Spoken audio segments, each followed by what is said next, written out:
ஸ்ரீ ஆஸ்ட்ரோவிசன் நேயர் அனைவருக்கும் வணக்கம். 2025 மார்ச் மாத ராசி பலன்களை பார்க்கலாம். இந்த மாதம் கிரகங்கள் எங்கெங்க அமர்ந்திருக்குன்னு முதல்ல பார்த்துடலாம். ரிஷப ராசியில குரு அமர்ந்திருக்கார். மிதுன ராசியில செவ்வாய் அமர்ந்திருக்கார். கன்னி ராசியில கேது அமர்ந்திருக்கார். சூரியனும் சனியும் கும்ப ராசியில அமர்ந்திருக்காங்க. ராகு, புதன், சுக்கிரன் இந்த 3 கிரகங்களும் மீன ராசியில அமர்ந்திருக்கு. இதுதான் இந்த மாதம் கிரகங்களோட அமர்வு. இந்த மாதம் முக்கியமான ஒரு தனிப்பட்ட விஷயம் ஏதாவது இருக்கான்னு பார்த்தா, சூரியனும் சனியும் ஒரு ராசியில சேர்ந்திருக்காங்க கும்ப ராசியில. ஏற்கனவே சூரியனோட வீட்டை சனி பார்க்கறதுனால ஏகப்பட்ட குழப்பங்கள் சிம்ம ராசியில இருக்கிறவங்களுக்கும், சிம்மத்தை அதிபதியாக கொண்டவர்களுக்கும்.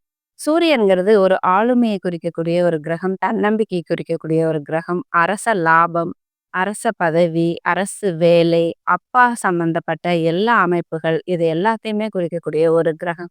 சிம்மமும் அப்படிதான். இந்த 2மே சனியோட பிடியில இருக்கிறது, இந்த விஷயங்களுக்கெல்லாம் ஒரு சாதகமான அமைப்பு இல்ல.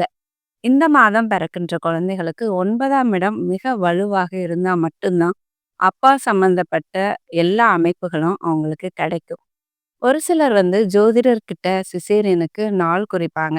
அந்த மாதிரி நாள் குறிக்கும் பொழுது 9ஆம் இடம் வலுவாக இருக்கிற மாதிரி நாள் குறிச்சா மட்டும்தான் அப்பா சம்பந்தப்பட்ட அமைப்பு எல்லாமே அந்த குழந்தைக்கு கிடைக்கும். இது ஜோதிடர்கள் கடைபிடிக்கணும். அப்பா சம்பந்தப்பட்ட அனுகூலத்தை கொடுக்கறதுக்கு சிம்மம் முக்கியம், சூரியன் முக்கியம், 9ஆம் இடமும் முக்கியம். இந்த 3 அமைப்பை பொறுத்து தான் ஒரு குழந்தைக்கு தந்தை வழி ஆதாயங்கள், தந்தை வழி சுகங்கள் கிடைக்கக்கூடிய ஒரு அமைப்பு ஏற்படுது. இப்ப இந்த மாதம் சிம்மமும் கெட்டு போச்சு, சூரியனும் கெட்டு போச்சு.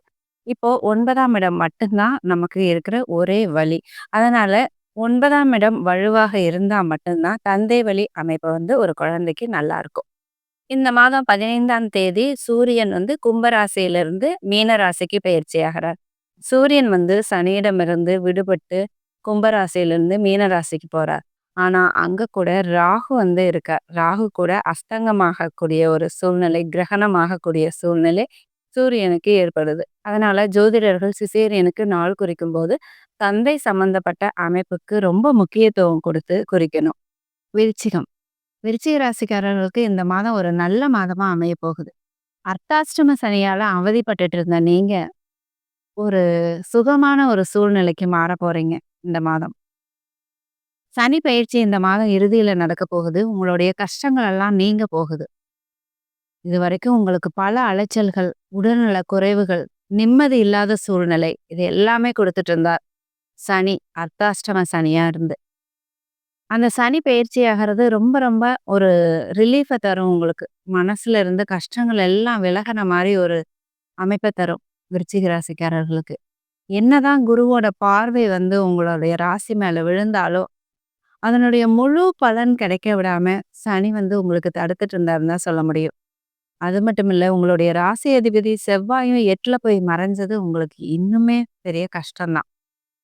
ஒரு கிரகம் நல்ல சூழ்நிலையில இருந்து நல்ல பலனை கொடுக்க காத்துட்டு இருந்தாலும், அதாவது குருங்கிறது ஒரு மிகப்பெரிய சுப கிரகம். அவர் உங்களுடைய ராசியை பார்க்கறது மிகப்பெரிய ஒரு நல்ல விஷயம். அந்த மாதிரி ஒரு அற்புதமான சூழ்நிலை இருக்கும் பொழுது, சனி ஒரு பக்கம் தொந்தரவு குடுத்துட்டு, செவ்வாய் ஒரு பக்கம் போய் மறைஞ்சிட்டு, இந்த மாரி இருக்கும்போது, அந்த குரு குடுக்குற நல்ல பலன்கள உங்களால அனுபவிக்க முடியல. இதுதான் உண்மை. நல்ல பலன்கள் இருந்தாலும், எல்லாமே இருக்குது அத அனுபவிக்க முடியல அப்படிங்கிற ஒரு சூழ்நிலை விருச்சிக ராசிக்காரர்களுக்கு இப்ப இருக்கு. உடல்நிலையில ஏகப்பட்ட பிரச்சனை. அதுவும் வயதானவர்களுக்கு சொல்லவே வேண்டாம். வயதுள்ளவர்களுக்குமே பிரச்சனை தான். ஏன்னா சுகஸ்தானத்துல சனி இருக்கிறார் இல்லையா? அவரு ஆரோக்கிய குறைவ உங்களுக்கு குடுத்துட்டே இருக்காரு. இந்த கடந்த 2 1/2 வருஷமா. ஒண்ணு மாத்தி ஒண்ணு, ஒண்ணு மாத்தி ஒண்ணு உங்களுக்கு உடல்நல குறைவு ஏற்பட்டுட்டே இருக்கு. அதற்கு காரணம் இந்த அர்த்தாஷ்டம சனி தான். அது மட்டும் இல்ல, வீடு, வாகனம் இது போன்ற விஷயத்துல பல தடைகள உங்களுக்கு குடுக்குறார். ஒரு வீடு வாங்குனா, அத முழுசா கட்ட முடியல, லோன் கட்ட முடியல. இல்ல வீடு கட்டிட்டு இருந்தீங்கன்னா, அது முழுசா சீக்கிரமா முடிய மாட்டேங்குது. தாயாரோட பல மனக்கசப்புகள், மன போராட்டங்கள், தாயாரோட உடல்நிலையில பின்னடைவு, இந்த மாதிரி பல பிரச்சனைகள் விருச்சிக ராசிக்காரர்களுக்கு இருந்துட்டு தான் இருந்தது. அதற்கெல்லாம் ஒரு தீர்வு ஏற்பட போகும் மாதம் இந்த மார்ச் மாதம். இன்னொரு பக்கம் சொல்லணும்னா, இவ்ளோ கஷ்டங்கள் இருந்தாலும் குருவோட பார்வை உங்கள காத்துக்கிட்டு இருக்கு. ஒரு பாதுகாப்பு கவசம் போல குருவோட பார்வை செயல்படுதுன்னு சொன்னா அது மிக இல்ல. சனி ஒரு பக்கம் கஷ்டங்கள குடுத்து, உங்களுடைய ராசி அதிபதி ஒரு பக்கம் மறைஞ்சிருக்க, குருவோட பார்வை மட்டும் தான் உங்கள காப்பாத்துது, உங்கள உயிரோட வைக்குது. ஒரு உயிர்ப்புள்ள மனிதனாக வைக்குதுன்னே சொல்லலாம். அந்த அளவுக்கு குருவோட பார்வை பவர்ஃபுல்லா நேரா உங்களுடைய ராசி மேல விழுது. குரு பார்வை கோடி புண்ணியம். கோடி புண்ணியம் கிடைக்கலனாலும் பரவால்ல, ஒரு லட்ச புண்ணியம் கிடைச்சது அப்படிங்கிற அளவுல குரு உங்களுக்கு செயல்பட்டுட்டு இருக்கார். மத்த கிரகங்களோட வலிமை இல்லாத தன்மையால. உங்களுடைய 5ஆம் இடத்துல இருக்கிற ராகுவால உங்களோட பிள்ளைகளோட உங்களுக்கு மனக்கசப்புகள் ஏற்பட்டிருந்தது. உங்களுடைய பிள்ளைகளே ஒரு நல்லா இல்லாத ஒரு சூழ்நிலையில இருந்தாங்க. அவர்களுடனான உங்களுடைய உறவுகள் அவ்வளோ ஒண்ணும் நல்லா இல்ல. கடந்த 1 வருஷமா. இப்போ அதெல்லாம் ஒரு மாறக்கூடிய ஒரு சூழ்நிலை இப்போ உங்களுக்கு ஏற்பட்டிருக்கு. உங்களுடைய பிள்ளைகள் நல்லா இருக்க போறாங்க. உங்களுடைய குழந்தைகள் நல்லா இருக்க போறாங்க. அத பார்த்து நீங்க சந்தோஷப்பட போறீங்க. உங்களுக்கும் குழந்தைகளுக்கும் உண்டான உறவு மேம்பட போகுது. குழந்தை பாக்கியத்திற்காக காத்துட்டு இருந்த தம்பதிகளுக்கு குழந்தை பாக்கியம் ஏற்படும் ஒரு நல்ல காலம் இது. ஏன்னா 5ஆம் இடத்துல சுக்கிரன் போய் உச்ச வலிமையோட அமர்ந்திருக்கார். அதனால 5ஆம் இடம் ரொம்ப சுபத்துவமாகுது. உங்களுடைய மனசு, சிந்தனை எல்லாமே ஒரு தெளிவு கிடைக்கும். உங்களுடைய மனசு ஒரு புத்துணர்ச்சியா இருக்கும். நல்ல விஷயங்களை எல்லாம் யோசிக்க ஆரம்பிக்கும். தான தர்மங்கள கொடுக்க ஆரம்பிப்பீங்க. பூர்வ புண்ணியங்கள் எல்லாம் உங்களுக்கு அதிர்ஷ்டமா செயல்படக்கூடிய ஒரு காலகட்டம் இப்போ உங்களுக்கு நிலவுது. விருச்சிக ராசிக்காரர்களுக்கு. இன்னும் இந்த சனி பெயர்ச்சிக்கு பிறகு ரொம்ப அற்புதமா இருக்க போகுது. செவ்வாய் 8ல மறைஞ்சிருக்கிறது ஒரு மைனஸ் பாயிண்ட் தான் அப்படின்னாலும், குருவோட பார்வை மட்டும் தான் உங்கள தூக்கி நிறுத்துது. குரு என்னதான் நிறைய பலன்கள கொடுக்க காத்துட்டு இருந்தாலும், உங்களுடைய ராசி அதிபதி ஒரு வலிமை இல்லாத இடத்துல இருக்கிறதுனால, அவர் குடுக்குற எல்லா பலன்களையும் உங்களால ஏத்துக்க முடியல. எல்லாமே இருந்தும் அனுபவிக்க முடியாத உடல்நலக் குறைவு, இல்ல ஏதாவது ஒரு காரணம் உங்கள வாட்டிக்கிட்டு இருக்கு. அதுதான் இப்ப நடந்துட்டு இருக்கு. விருச்சிக ராசிக்காரர்களுக்கு. உங்களுடைய 11ஆம் இடம், உங்களுடைய வெற்றி ஸ்தானம், உங்களுடைய லாபஸ்தானம் ரொம்ப சுபத்துவமா இருக்கு இந்த மாதம். 2 சுப கிரகங்கள் அந்த இடத்த பாக்குது. இது மிகப்பெரிய வெற்றிய உங்களுக்கு குடுக்கக்கூடிய ஒரு இடம். மிகப்பெரிய லாபத்த குடுக்கக்கூடிய ஒரு இடம். உங்களுடைய தொழில், வேலை எல்லாத்துலயும் நீங்க எந்த வழியில ஜீவனத்த மேற்கொள்றீங்களோ, அந்த வழியில உங்களுக்கு லாபம் பெருகி குடுக்கும். எத தொட்டாலும் அது வெற்றியில தான் முடியும். கொடுத்த கடன் எல்லாம் உங்களுக்கு திரும்ப வரும். ஒரு சிலர் யாருக்கிட்டயாவது பணம் குடுத்து ஏமாந்துருப்பீங்க. பணம் ஏதோ குடுக்குறேன்னு நெறைய தவணை சொல்லியிருப்பாங்க. அதெல்லாம் இப்ப வசூலாகிற ஒரு அற்புதமான காலம். ஏற்கனவே குரு 3ஆம் இடத்த பார்த்துட்டு இருக்கு. முயற்சி எல்லாம் சக்சஸ் ஆகக்கூடிய ஒரு இடம் அது. இப்ப லாபஸ்தானத்தையும் குரு பார்க்கறதுனால, சுக்கிரனும் பார்க்கறதுனால, உங்களுடைய முயற்சிகள் அத்தனையும் வெற்றி பெறக்கூடிய ஒரு அற்புதமான காலகட்டம் இது. தொட்டதெல்லாம் துலங்கும். நீங்க எந்த காரியமா போனாலும் அது ஜெயிக்கும். இந்த மாரி ஒரு அற்புதமான கிரக சூழ்நிலை இந்த மாதம் விருச்சிக ராசிக்காரர்களுக்கு ஏற்பட போகுது. அதே மாரி திருமண வயதுள்ள இளைஞர்களுக்கு திருமண வாய்ப்பு அமோகமா கைகூடுற ஒரு அற்புதமான கிரக சூழ்நிலை இருக்கு. பிடிச்ச வரன் உங்களுக்கு அமையும்.